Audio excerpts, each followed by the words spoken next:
Just like admission के question की तरह हम इसे सॉल्व करेंगे। देखो लिखा है एबीसी पार्टनर है, शेयरिंग प्रॉफिट एंड लॉस 3:2:1, ये उनकी रेशियो दे रखी है 3:2:1। और बैलेंस शीट है, बैलेंस शीट में डिस्ट्रीब्यूट करने वाला पॉइंट कौन सा है, रिजर्व डिस्ट्रीब्यूट होगा। और एसेट साइड में गुडविल या डेफर्ड रेवेन्यू एक्सपेंडिचर नहीं दे रखा, तो केवल रिजर्व डिस्ट्रीब्यूट होगा, जो पार्टनर में होगा। सी रिटायर हो रहा है बिजनेस से 1 अप्रैल 2020 को। It was agreed that amount to will be paid 30 जून 2021 में उसे मिल रहा है। And it was also agreed adjustment of the following. तो ये 21 तक का जो है, अगर अप्रैल में उसकी रिटायर हुआ है 20 में और 21 जून तक है, तो अप्रैल से लेकर जून तक का उसे इंटरेस्ट मिलता है। तो उसके लिए हम उसका लोन अकाउंट बनाते हैं। क्यों बनाते हैं लोन अकाउंट, क्योंकि सी अब रिटायर हो गया। अगर सी रिटायर हो गया तो पार्टनर तो रहा नहीं, और अगर वो पार्टनर नहीं रहा तो जितना ही पैसा उसका बनता है फर्म के ऊपर, तो फर्म के लिए क्या है, फर्म के लिए एक तरह की वो लाइबिलिटी है। तो वो पूरा क्या होता है, वो लोन अकाउंट में ट्रांसफर हो जाता है। और जब तक हम उसे पैसा नहीं देते तो हम उसे कुछ इंटरेस्ट पे करते रहते हैं उसके ऊपर। तो या तो हम उसे लमसम पे कर देते हैं एक साथ, या इंस्टॉलमेंट में पे करते हैं। तो जब भी हम उसे इंस्टॉलमेंट पैसा के करते हैं तो लोन अकाउंट बनता है। वो लोन अकाउंट इस बार आपके कोर्स में नहीं है बनाना। तो फिलहाल हम यहाँ तक देखते हैं, जो हमारे कोर्स में हम उसकी बात करते हैं। क्या लिखा है, प्रोवाइड वो डाउटफुल डेट 5% डेटर पे है। तो डेटर कितना दे रखा है हमें, 90,000। इसका 5% डाउटफुल डेप्ट है। तो 90,000 का 5% अगर आप निकालोगे तो कितना आएगा, 4,500। तो इसकी जो एंट्री बनेगी वो बनेगी revaluation account debit to provision for doubtful डेप्ट। तो मतलब रीवैल्यूएशन के डेबिट में आ जाएगा 5%, 4500, 4500।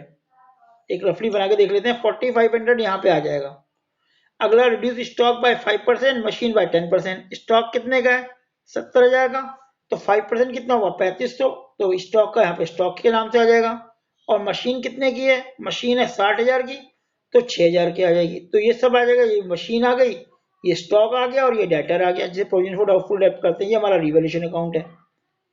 आगे क्या बोला हुआ है, बिल्डिंग रिवैल्यूड 1,51,000, यहाँ कितनी है, 141 की है, तो यहाँ पे आ जाएगी 11,000 से बिल्डिंग के नाम पे।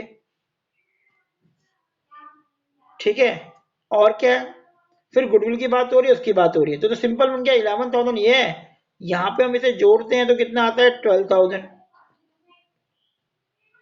7 8 नहीं 14,000 रिवॉल्यूशन में। उसमें से 11 लेस करोगे 3,000 आएगा। वो ए बी और सी में डिस्ट्रीब्यूट हो जाएगा, ए बी और सी में 3:2:1 रेशियो में।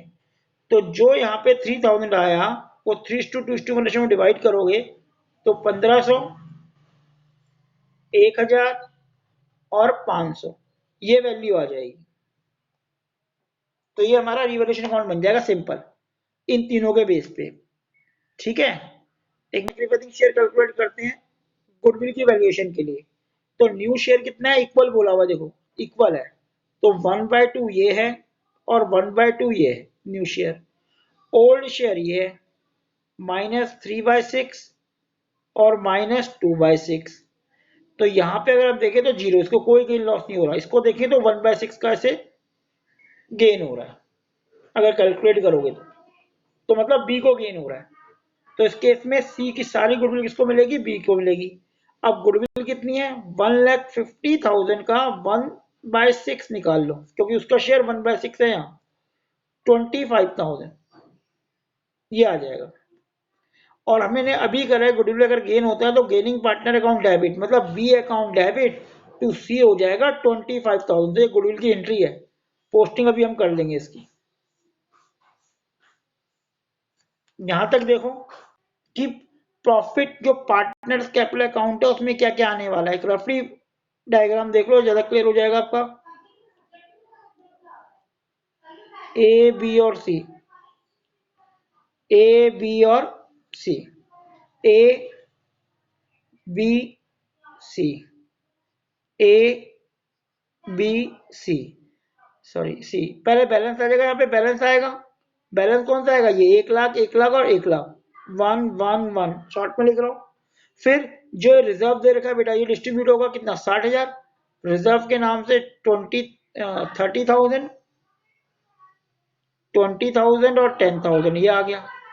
फिर गुडविल की ट्रीटमेंट देखो, यहाँ पे 20 कैपिटल आएगा 25 सी में आएगा और सीज कैपिटल 25 बी में आएगा, क्योंकि एंट्री क्या थी, बी अकाउंट डेबिट टू सी, याद होगा तो अभी करी थी। फिर जो रिवैल्यूएशन का लॉस है वो आएगा 1500, 1000 और 500। उसके बाद इसको आप क्लोज कर दोगे। इसका अमाउंट कितना निकला, इसका निकला 1,35,000, उसमें से 5,000 माइनस 500 माइनस कर दो तो 1,34,500 आ गया सी का। यहाँ पे सीज लोन अकाउंट आएगा, ध्यान रखना, कैपिटल नहीं आएगा, और इनका बैलेंस सीडी निकलेगा बाकी दोनों का।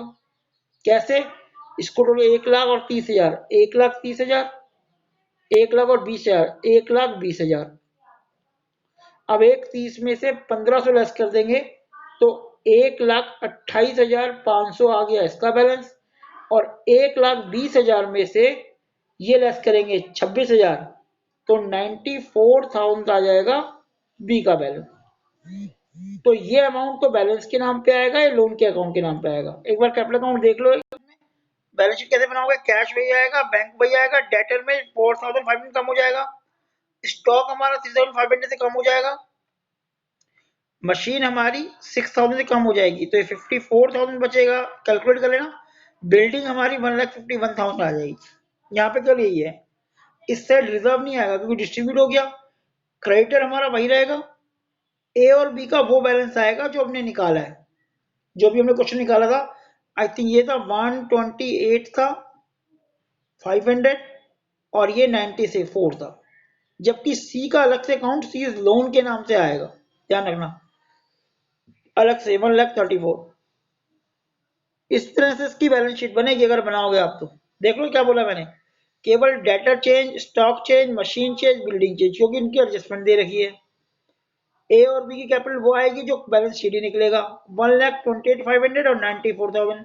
और सी कैपिटल के अंदर नहीं आएगा, सी यहाँ पे लिखोगे लोन के नाम से, सीज लोन 1,34,500। तो इस तरह से क्वेश्चन किया जाता है। तो जितना आपको क्लियर है, रिकॉर्डेड है वीडियो, मैं आपको सेंड कर रहा हूँ, उसे देख देख के आप इसे कंप्लीट करके सेंड करोगे मुझे।